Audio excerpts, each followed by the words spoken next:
We are back, and we are joined by, one of our favorite guests. Let's be real. Ryan Grim, author, top journalist. 20, top 25. I mean, for me, I'm not. You're higher than top 25 for me. Not to suck up to you too much, but for Sam, top 50. Yes, yeah. And that's why we made sure to have you on when he wasn't here, because we know that you guys sometimes have such a difficult relationship. But we do. Co-founder of Dropside News, Ryan Grim, thanks so much for coming on the show. A pleasure. I wanted to start with this amazing story that Dropsite has that you and Murtaza Hussain have written. I mean, we could rant about how the mainstream press is deliberately ignoring the most important elements of the Epstein files, and they're just focused on the salaciousness of certain allegations, if anything. But your story at Dropsite is entitled "The Israeli Government Installed and Maintained Security System at Epstein Apartment." Tell us about your reporting on this and what you and Murtaza found. Just more of nothing to see here. Yep. It would be funny if they did start including just seeding their articles with some of this or mentioning it in cable news, and then trying to explain how that fits into everything that they've told their audience, up to that point. The best way I've seen this framed as a nothing to see here goes back to the proximate cause for the surveillance and the security system being put in the apartment, which is that Ehud Barak, former Israeli prime minister, was staying there for such long stretches of time that they basically considered it to be Barak's residence, place he's staying. So they put in the security equipment, they drilled holes in the wall, they set up a hotline to the consulate, they did background checks on all of the maids and other housekeepers that were going in and out, and then any guests who wanted to come over, you had to clear them with the Israeli government ahead of time. And, for the home of a former prime minister, that's a reasonable precaution that most states would take. This was Jeffrey Epstein's apartment. So it's like, it's kind of interesting. And, so it suggests at a minimum, an enormous amount of awareness by the Israeli government who Jeffrey Epstein is and what the relationship was with him. This would have been approved at the time by Netanyahu. Netanyahu was prime minister in 2016, 2017, when we have these records. Yoni Koren, who's a kind of high-profile Israeli intelligence official and a kind of protege of Barak's, also stayed in this apartment, as we had reported before. I think like 3 different times for like very long stretches. That's at least of what we know. So yeah, that's just more of nothing going on. Just a little, So this is we all have Israeli surveillance installed at our homes. Most of us just don't know it. This was voluntary. And this is a separate apartment that he had in New York that is different than that enormous mansion that he had. Because I saw this is also like on 66th Street. I don't remember where his other residence is, but God, it's amazing how everything is happening. Like all of these wealthy people, or on the Upper East Side, these connections. I mean, Lutnick's right next door, and then I guess Epstein had a second apartment on 66th Street. Yeah, this was, and a lot of it was legally owned by Mark Epstein, but it was controlled by his brother, but it was controlled by Jeffrey Epstein. Mark appears to own or a development company of his appeared to own like 2/3 of this building or something like that. It's in a more downscale neighborhood. It's maybe a 20-25 minute walk from the mansion. And I think it's over around 2nd Avenue. And East 66th. So it doesn't have the glam of being, that famous mansion is like 50 feet from Central Park. Right.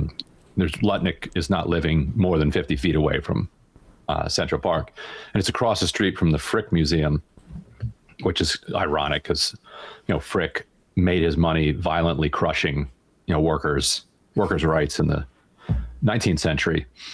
So every time Epstein would look out his window, he'd see, the virtues of that crime being being kind of shown off across the street. So yeah, it's a separate apartment, and he had an apartment in Paris too that he would use for similar circumstances, where people would be like, "Hey, Jeffrey, I'm going to be in town. I'm going to be in Paris. Can I stay at your apartment? I'm going to be in New York. Can I stay at your apartment?" So it was one of the extra things that he would offer to his friends and his potential or future business partners or other allies. It's depending on what you want to do. It's better to have a private apartment than have some to have a hotel. Who's bugging the apartment. You never know who's bugging the hotel. And what's fascinating about this too, and almost funny, is that Netanyahu has been trying to go on the messaging offensive and saying that there's no way that Jeffrey Epstein could have ties to the state of Israel, and your reporting indicates that he literally approved this this surveillance. Ironically, Netanyahu's making a funny argument because Netanyahu has his grand ambitions regionally. He's got his relationship that he works on with the United States. And then he's got his internal, domestic coalitional intramural battles that he engages in. And sometimes those take precedence over, his regional or global concerns. And he and Ehud Barak, they don't like each other.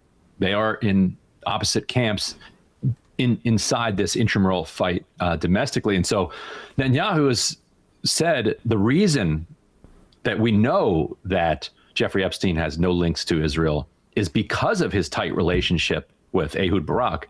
And he said Ehud Barak is you can look it up, his quote is hilarious. He's an anti-Zionist radical, who has done everything to destroy and overthrow the Israeli government. Ehud Barak. So weren't there conversations that recordings about was it Barak that was talking about hello, Kitty. That was talking. Oh my goodness, about the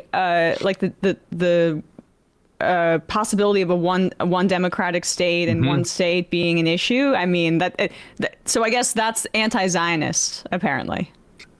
Yes, yes. So what he had said in this conversation with Summers and Epstein, he was like he said the problem.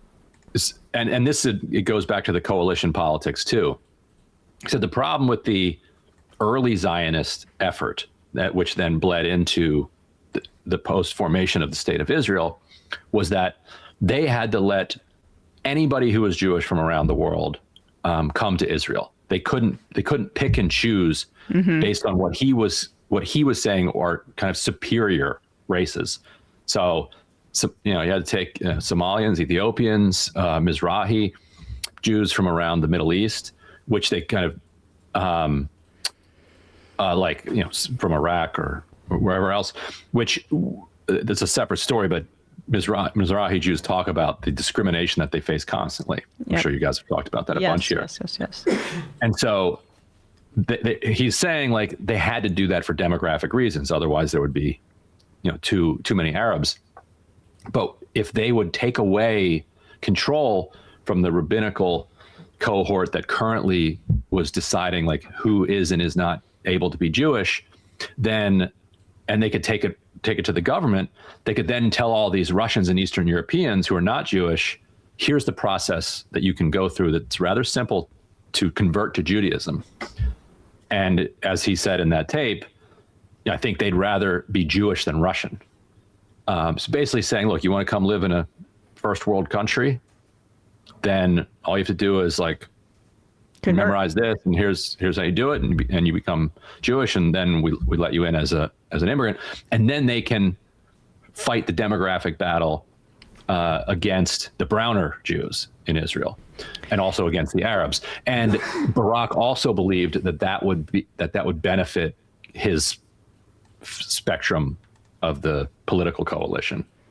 It's just like any kind of ethnic supremacist project. There's no bottom to the barrel of how they will try to restrict and say that you are not sufficiently pure, whether it's whiteness or Jewishness. And obviously Epstein was a major Jewish supremacist, as the emails have shown, that he genuinely believed biologically that Jewish people were more intelligent, more superior. He wanted to work with people who were more purely Jewish. And so that is, I think, a fairly instructive anecdote about Zionism for people that want to understand it a little bit more. Lastly on this, like, what do you make of, I saw that Morning Joe has been running a little bit with the angle of the fact that Epstein had worked also for Russian intelligence, or has ties with Russian intelligence, I should say. It's amazing that that's the angle. I mean, it pales in comparison to the litany of Israel connections, but it's still there. He was clearly some sort of fixer, espionage type person for hire for a variety of different governments. But the Israeli government seems to be his primary client. Yeah, and for sure, I think it's an indication into how the kind of Morning Joe types understand that they can't kind of hold back the public's understanding that this guy had connections to intelligence agencies and to the intel world. So now it's not a yes or no question. It's okay, yes, he did, but who? So now we'll channel it over towards Russia. And he had a lot of contacts with Russians, absolutely. A lot of the Russian oligarchs whose circles he swam in, are actually Russian-Israeli or Israeli-Russian. That part's interesting. We had reported that yes, he did create a back channel, during the Syrian civil war for negotiations with Russia. Yeah. And you've even seen that referenced by Politico, but awkwardly didn't mention that he did it on behalf of Israel. With Ehud Barak emailing about it. It's which back? It's a back channel, but it's to Russia, but who's doing the channeling? So trying to explain all that without mentioning Israel just contorts people into these weird knots. I mean, and the overarching point about media, I mean, it's honestly accelerating, I would say, for anybody that's under 45 years old or something like that, the reliance on more independent media, because, I mean, it's just a chasm in terms of the understanding of Epstein's actual power. If you're somebody that's engaging in online independent media or reading things like DropSite versus people I know, say in my family, that maybe only read the New York Times and the Wall Street Journal. And it's actually quite striking. I don't know if I can think of a story. I mean, although the Journal's been doing, perhaps the Journal's not the right example, the Washington Post or whatever. I don't know if I can remember a major story like this, where there is such an enormous gap in understanding and in honest reporting of just the basic facts of what this guy was when you look at mainstream coverage versus online coverage. Although there is another one actually that comes to mind. You're not going to like this analogy probably. If you poll people now in the United States on whether COVID leaked out of the lab or was a natural origin, overwhelmingly the public now says that they believe it was a lab leak, and that comes despite mainstream press really never coming around to that kind of conclusion. Now, some people I know disagree with. We disagreed in the past, but I'll keep an open mind if you just send me some stuff. I'll send you some good stuff. Send me stuff. It's an interestingly similar dynamic in the sense that the mainstream press never really. There's been some articles in the Times been like, okay, actually, maybe it could have been a lab leak, and here are the reasons. And there's emerging reports of actually pretty early in the summer it was already out there. So the idea that it could have come from this wet market in the winter doesn't make sense. A wet market would have been more of a super spreader. But the point being, the mainstream press never really said, okay, yeah, it was a lab leak. mainstream press, if anything, is still organized pretty much. They've moved on, but they're organized around the consensus around a natural leak. But the public is like, no, lab leak. So whether they're right or wrong, it's like the same kind of understood, right? Because I think if you poll the American public, like, yeah, he had links to espionage networks, and like a lot of them would say, Israel. And despite the fact that so in other words, you can now get a public consensus around an issue around and over the media, like exactly. the mainstream media. They don't ever have to come around. I said, yeah. I had a normie friend text me that does not pay attention to politics at all. Do you think Epstein's still alive in Israel? Like, whoa, yes, exactly, right? Like, I mean, it's just completely broken through. That's funny. That among a lot of normies, including my 12-year-old twins, like they were telling me what the sixth graders are talking about. Like the debate among sixth graders is he alive or not? And like the more serious people of the sixth graders are like, no, he's probably dead. Right. But yeah. The more conspiracy minded, like, no, he's definitely alive, and here's why. None of them remotely would like question the fact that he was like, if they know what like Israel is or what a spy agency is, like, but they're so far beyond that. Right. So I mean, your friend who's like, yeah, he's alive playing Fortnite in Israel. That's a non-trivial subset of people. And I think what it says about the lack of faith in our institutions, from establishment press to our government, is the story of American politics right now, and it's just demonstrated in that example. I wanted to turn to asking you about that Board of Peace meeting yesterday. Obviously, it's this very thinly disguised effort to colonize the Gaza Strip, to build casinos and hotels over the bodies of dead Palestinian children. And I should have headlined this, but Lancet came out with an analysis yesterday about how dramatically the death toll is undercounted. So this is also an evidence destruction operation. They want to hide the bodies and the skulls because it's in the hundreds of thousands in true death toll. And so, that you have Trump is appointing Jared Kushner to lead this. FIFA pledged tens of millions of dollars to build soccer facilities. The Guardian reported that the plan for Gaza includes this construction of a 5,000 person military base.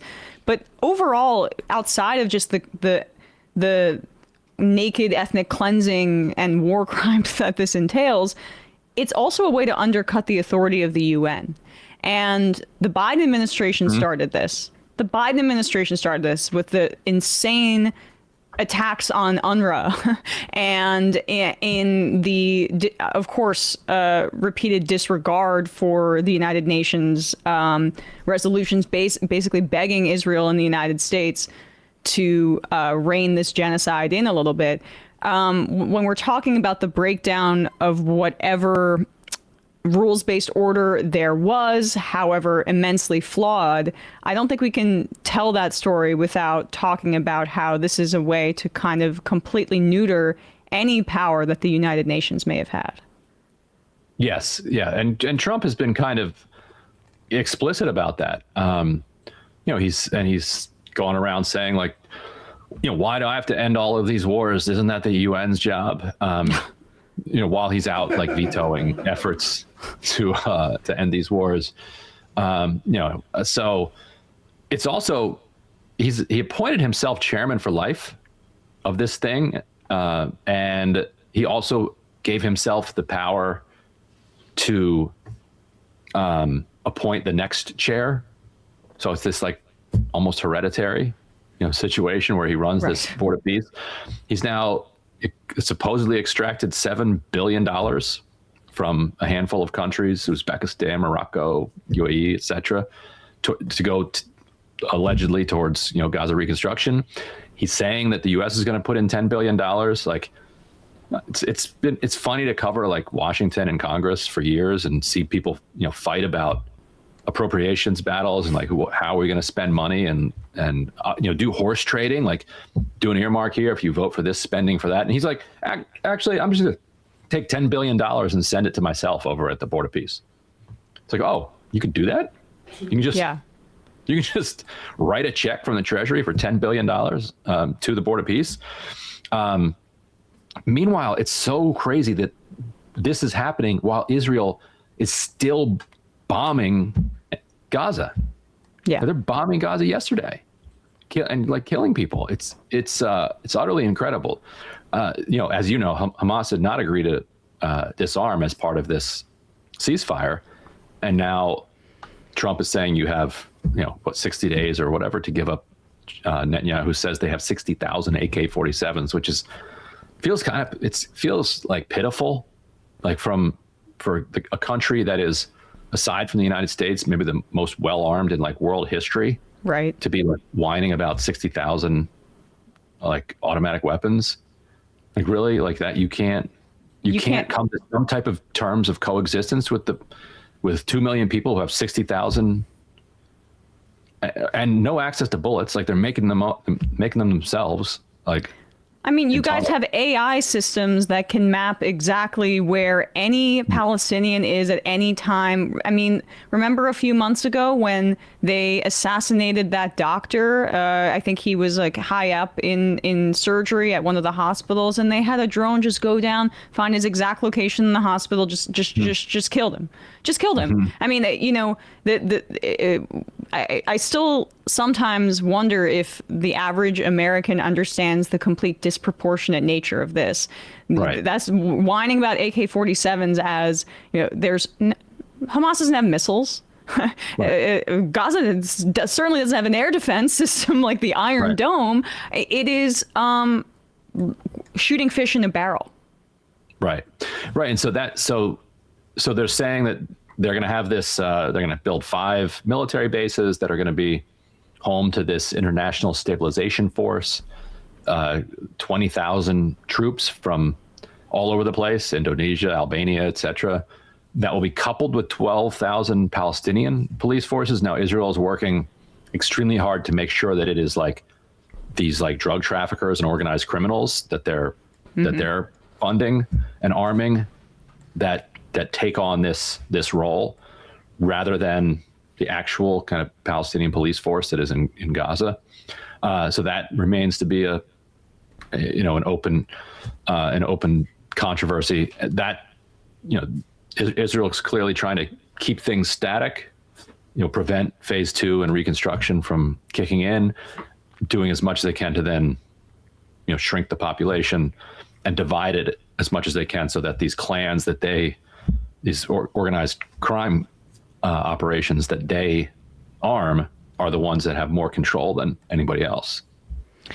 And it's just a replication of their previous tactic prior to the act of genocide post October 7th, which was openly bragging about funding Hamas because they found them to, or at the very least, openly allowing the Qataris to send money to Hamas. Netanyahu admitted this. There are quotes of him talking about it because they want to factionalize the Palestinian resistance. It's why Barghouti is still imprisoned. Mm-hmm. And they also want to be able to talk about Hamas as a more Islamist organization versus, say, like secular and a group that's less difficult to demonize, and they're doing this just in an even more slapdash way. But Hamas is on the other side of things now. Right, and Israel kind of put them there because up until 2023 or so, the Netanyahu idea was Hamas is, considered to be too toxic of an organization for the international community to move forward toward a Palestinian state if Hamas is in control. After 2.5 years of genocide, they've kind of transformed how the public and even like global leaders think about that question, because it's like they were fending off an actual genocide. Like that is how they are now seen by huge portions of the world. And they've come to negotiations in good faith. We should also say that. I mean, they have been at least abiding by the terms of negotiations as the Israelis wipe their ass with it. Right. And, yes, Not to be so graphic, sorry. And saying ahead of time. No, but saying ahead of time that that's what they were going to do with it. and then following through with it. Still, if you poll in Europe, as Israel has done, and we got leaked, we got their leaked polling data, Israel is still, ahead of Hamas when it comes to public opinion, but not by much. Like they have, that's how badly they have damaged themselves, that they're like, that it's close. Right. Speaking of toxic or names, organizations, I wanted to ask you about this news. I headlined it, but it's really significant. Congresswoman Jan Schakowsky withdrew her endorsement of Cook County Commissioner Donna Miller. Donna Miller is running in Illinois' 2nd Congressional District. And this is a fairly crowded primary. But this was her most high-profile endorsement, certainly, because Schakowsky, gosh, she's like a staple of Democratic politics for quite a while. And it was over Donna Miller taking AIPAC money. Yeah. I mean, this is pretty amazing. Yeah, everybody there loves Jan Schakowsky. I mean, that might be a slight exaggeration. Your suburban Chicago viewers can put some nuance on that, but she's quite popular, and everybody wants her endorsement in that race. And for her to publicly withdraw her endorsement and explicitly say she was doing it because of Miller's alliance with AIPAC is kind of a seismic moment, electorally, because also they and Dave Dane and I reported on this a while ago, and I saw the Washington Post picked it up a couple days ago, which is good. It's like good for the mainstream press to cover it before. Usually they wait until after the election, and they'll do a splashy investigation that's like, aha, that person that won, they were actually funded by AIPAC. Right. It's like, well, good to know, but like, could you have told me that before the election? And so now it's out, like it's public. So, because they I think it was Elect Chicago Women is the name of the super PAC that AIPAC created. They did two, Elect Chicago Women, and the other one was like Make Chicago Affordable or something like that. So they're literally biting Mamdani's messaging to put on their fake pop-up super PAC that is trying to conceal that it's AIPAC money. They don't care if Chicago is affordable. And they don't care if they elect Chicago women or men or whatever. But this Elect Chicago Women has spent millions and millions of dollars and trying to do it in a way where the disclosures wouldn't come out until too late, so that nobody would know that it was AIPAC. Because if it's AIPAC, then a lot of voters are like, okay, I know now who not to vote for. Let's look at the rest of the candidates and figure out who I am going to vote for. And it didn't work because they've done this before. And they're the only ones that do this. They're like the crypto crowd, like they'll let you know, like, we're coming in with millions of dollars, and you better agree with us on crypto policy or we will destroy you. And they do it with their chest out, because they want people to know, like, who shot this person. And crypto is not toxic enough in primaries. Like, it's not polarizing enough. Like a lot of people are, what, crypto, whatever. It's everybody uses crypto. You have to be really plugged in to kind of understand and be motivated by that. Meta is dropping 60 million in primaries, but they're telling you who's doing it. So basically nobody else does this kind of, we're going to spend all this money and not tell you who it is. So if a dark money operation comes in, and it comes in the way that they and I were able to figure it out, is that all the candidates that these secret groups were getting behind had one thing in common, which was that they had like 150 like donors in common, or 200 donors in common, who were maxing out to all of them, and then also to like Josh Gottheimer and like Steve Scalise. So it's like, who could this be? Who could this possibly be? Yeah. Like, and when you see the Republicans thrown in there too, it really helps. It's like, oh, okay, this is like, these donors are not in. They're not in this because it's Democratic politics or Republican politics. They're AIPAC donors who are just being told, like, here are the candidates that we're endorsing, so give them money. So then you look at that and it's like, oh, that's the same those are the same candidates that these PACs are spending all of this money behind. And then DMFI, to their credit, that's Democratic Majority for Israel, an AIPAC offshoot, they're now out publicly spending, and they're backing these same candidates. So like, at least DMFI, they don't run on Israel. They don't put it in their ads. Maybe some mailers to like a pro-Israel neighborhood, but or to like the targeted list, but their TV ads don't mention Israel. But at least it says DMFI. You're like, okay. I mean, listen to the insanity of the conversation that we're having. I mean, one, it's legal in this country to spend an unlimited amount of money as long as you classify it as an independent expenditure, thanks to the Supreme Court. And that amount of, and you don't need to disclose it. We have dark money groups spending, billions probably in this country in total. Like, I don't have the numbers in front of me, but since Citizens United, it's been an explosion of dark money, an explosion of this kind of super PAC money, and it's not even required that you have like pharmaceutical ads have way more disclosures about side effects. You shouldn't be able to create a pop-up super PAC and conceal that it's actually a PAC. I mean, that we don't even have that level of campaign finance law where it's required that you disclose which group, and the money's dark, but the group can lie about who they are in TV ads. It's amazing to me. Yeah, elect Chicago women. And my guess is that it's going to get worse before, if it ever gets better. I think you're going to see as you get more and more heat on donors, because people are getting so sick of this. Even if it's after the election, people are going to find out who gave the money, and then people are going to complain. Right. Like, this person sucks. They spent $100,000. They live in California. They messed up this primary. They suck. We should boycott their company, or like they'll write a bad Yelp review or something.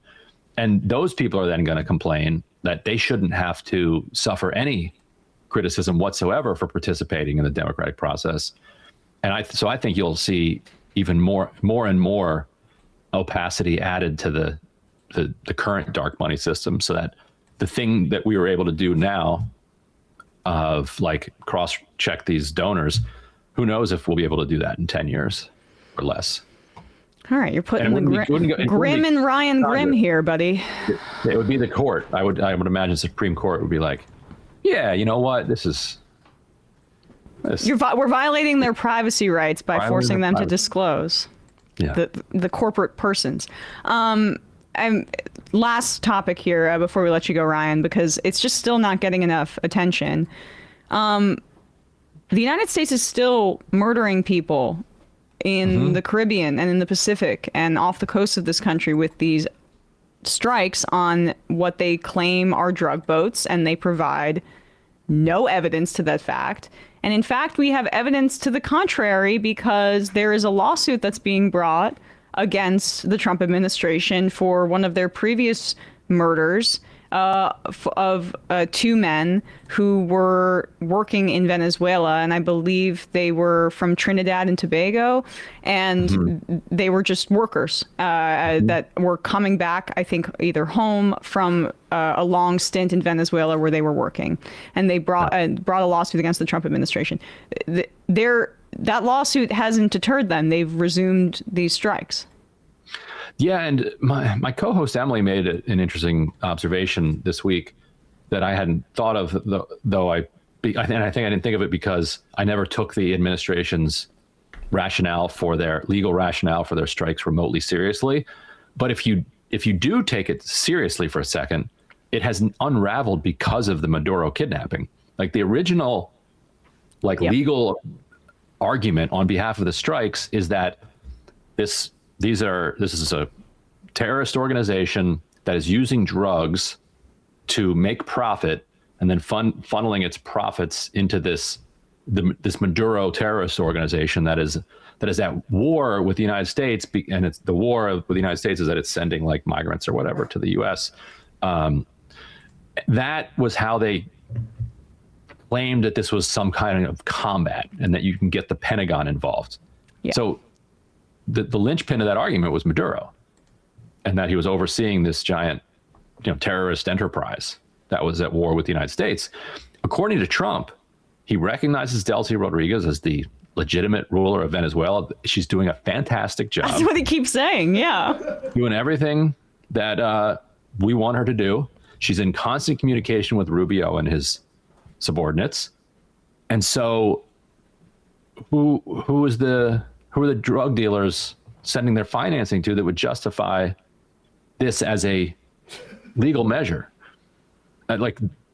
So they have completely evaporated and I'm their own idiotic, unfounded yes. legal rationale. And I mean, we could also talk about how they don't have any authority on this. Like the 2001, 2002 AUMFs are supposed to be about, even in their broadest definition, the Middle East. I mean, this is how is this a claim that this is in response to 9/11? Because that's what would have to happen if you were using the authorizations for the use of military force. So, I mean, it's insanity. But I'm also now even confused as to like what this sadism is designed to provoke, because the theory before we kidnapped Maduro was that I thought that they were trying to provoke Maduro into a response to justify action in Venezuela, military action. Like, what is your theory on what the motive is about this?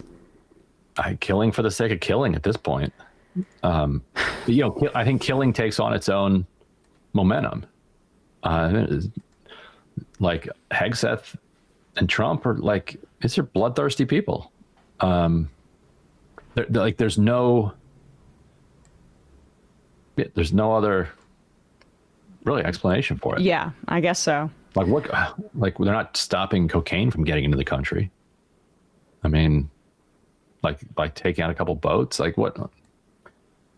Yeah. It's totally insane.